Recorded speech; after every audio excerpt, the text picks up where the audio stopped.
Her Mm-hmm. name was Tanya, my instructor. She said, go and research it. Maybe you could get more idea of what you want to do. I've always, ever since helping people, I wanted to teach, and then went into that, and then I was like, I really want to teach. My Right. The passion's never died with teaching, wanting to help people learn Braille and even Yeah. learn it myself. I Well, just learned Nemeth code I think for myself. me, I mean, for me, it's the same, Christina. For me, um, I I forget if I told you yesterday, so I'm telling you now. I have my degree is in international relations, so that's my academic background. But what happened Hmm. was I graduated, and I needed to, find a job, Hmm. and I throughout university I had a lot of opportunities to teach people. And I noticed that each time I taught people, I enjoyed it. And I enjoyed interacting with people and teaching people how to do things and talking to people. So, and I discovered that people really seem to enjoy learning with me. So, Yeah. I got into teaching English online, and I've been working for Company X for 5 years, and it really is perfect for me. But you know, everybody needs to find out what they really need to be doing. Yeah. There are people who really should be teachers, and then to be quite blunt, there are people who really should not be teachers who are teachers. Yeah. So It's a passion. You got to what have the we passion. really You got to have the want, passion to teach, you really have to have the interest in it.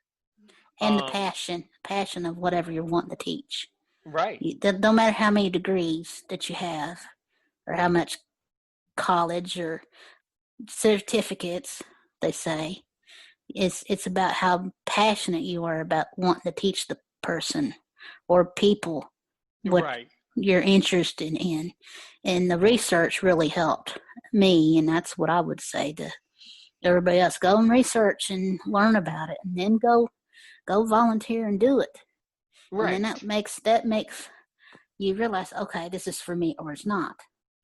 That's a That's true. That's big true. thing. And that's why people should do more research about these things. In Hmm. general, people should Yes. do research to learn more about it. If someone oftentimes if a student comes to me at Company X and they want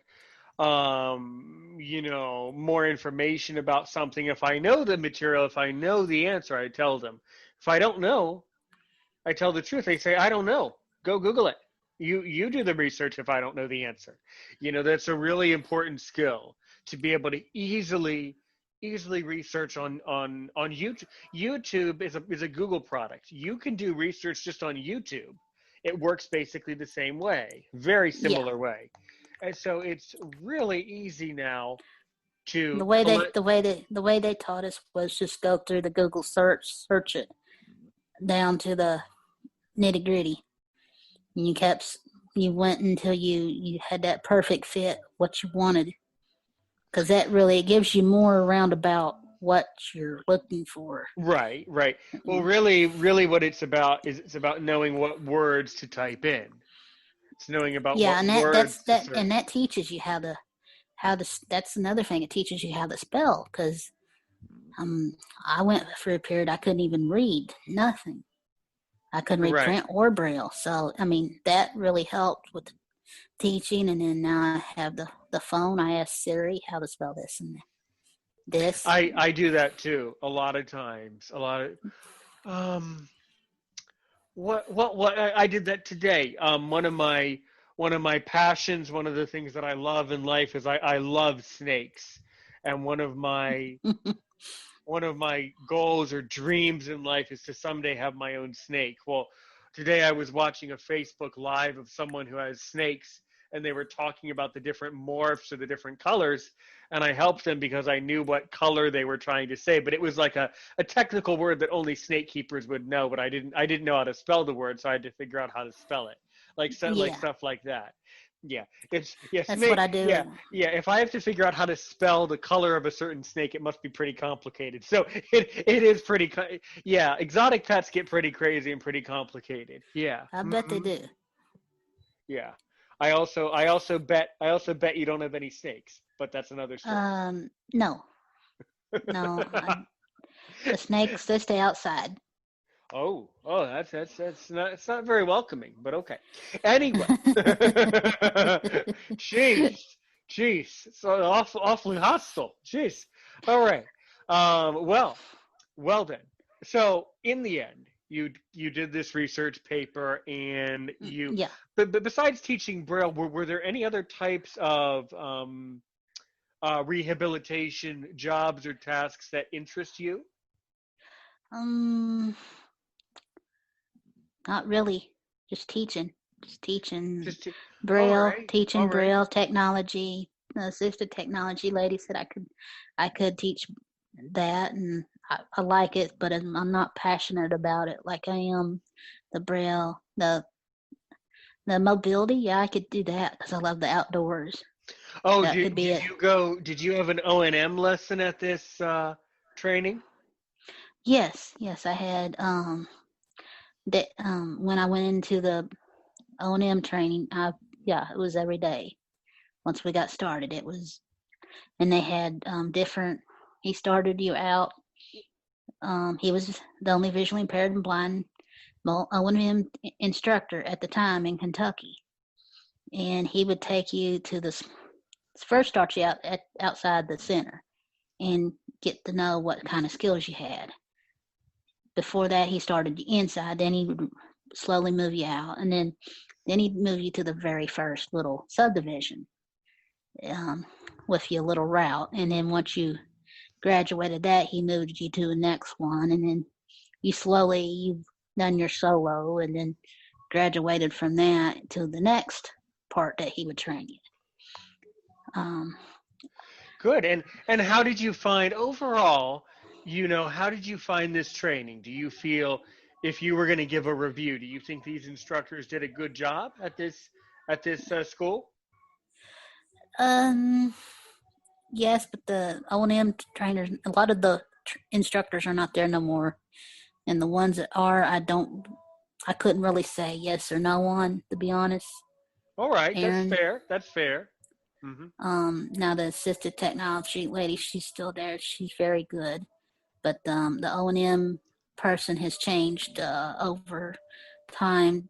I think they're over three or four different people, so I couldn't tell you about the O&M, I to be see. honest. And what about the accommodations of this place? Is it like a dorm? Is it just an apartment that Yes, they rent it out, was a or? dorm. It was a dorm hooked into the school.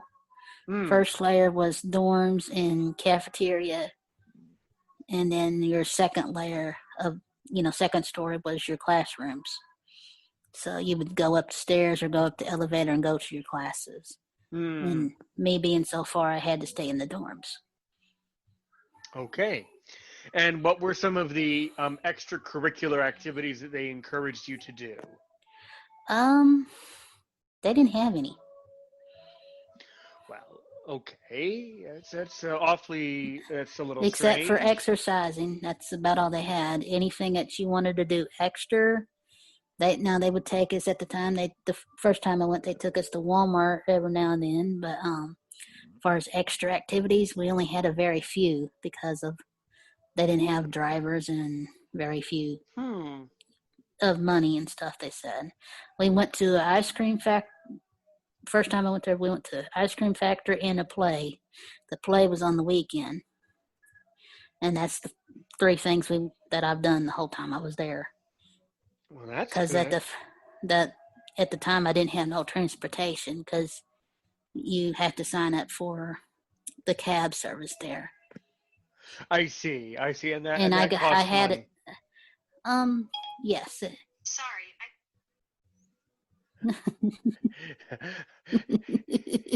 I tell you that thing. I tell you that thing. Good thing I don't. Good thing I don't have all the other products. Good thing I don't Yes, it have. is.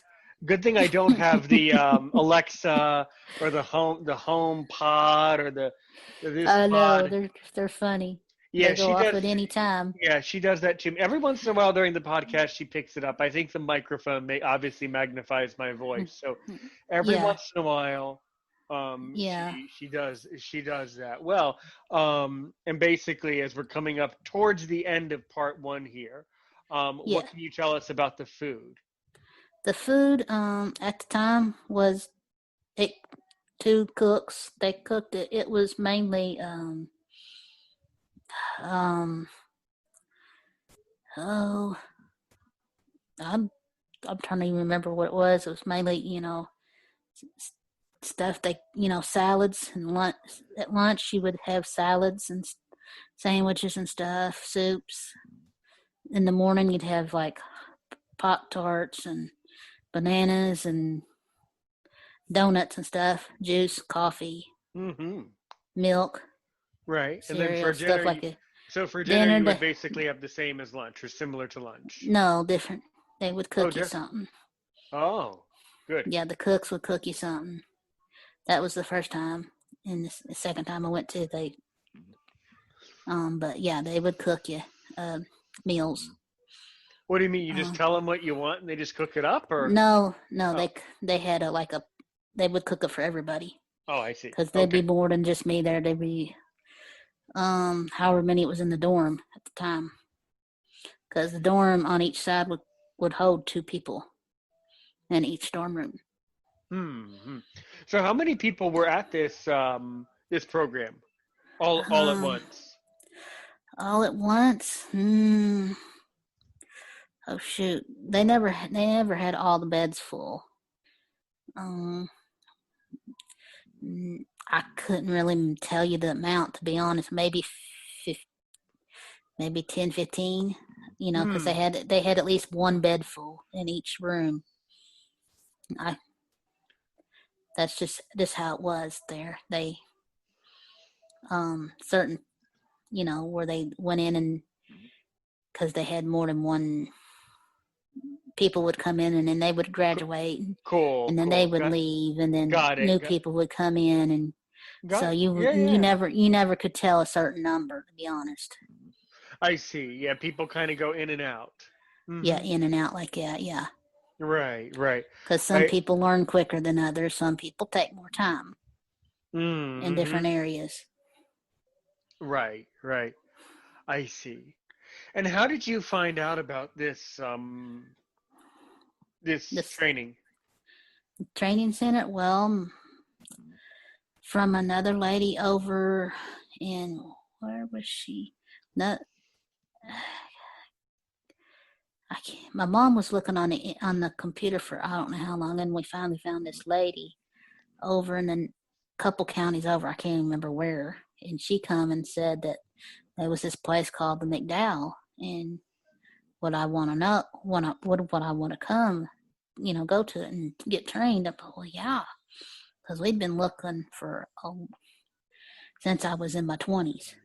Hmm. And I went to the first time for training when I was 35. So that's how long this took us to find something in Really? Kentucky. Yeah. Wow. Wow. I mean, did you look at, LCB or other training centers around the country? No, I didn't even know they was any others. At the Hmm. time, I didn't even know nothing about blindness. I I could see at first, right. and then you go from that to I went to KSB for summer camp, which is in Louisville too, for 6 weeks out of the year, or I wouldn't have known nothing about anything. When you live back in the, now nowadays it's different, but back when I was coming up in the 80s, you didn't know nothing about this.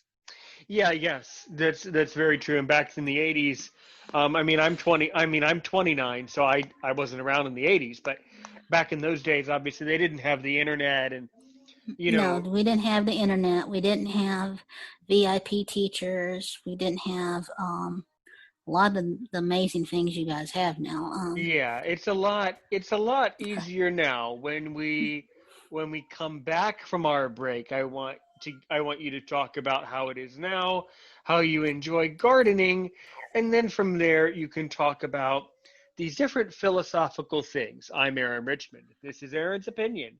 She's Christina Palmer. She's doing a great job, first time on a podcast, and as we like to say, will be right